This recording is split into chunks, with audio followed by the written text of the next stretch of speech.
বাংলাদেশ জাতীয় ক্রিকেট দলের সাবেক অধিনায়ক তামিম ইকবালের হার্টে দুটি ব্লক পাওয়া গেছে। তার শারীরিক অবস্থা নিয়ে উদ্বেগ থাকলেও চিকিৎসকরা জানিয়েছেন দ্রুত চিকিৎসা কার্যক্রম চালানো হচ্ছে।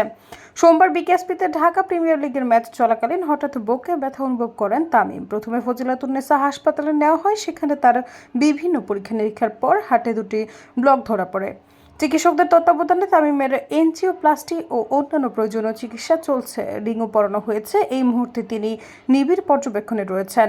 বিসিবি ও তার পরিবার থেকে আনুষ্ঠানিক কোনো বিবৃতি না এলেও জানা গেছে তার অবস্থা কিছুটা উন্নতির দিকে। তামিমের অসুস্থতার খবর ক্রিকেটাঙ্গনে উদ্বেগ ছড়িয়ে পড়েছে।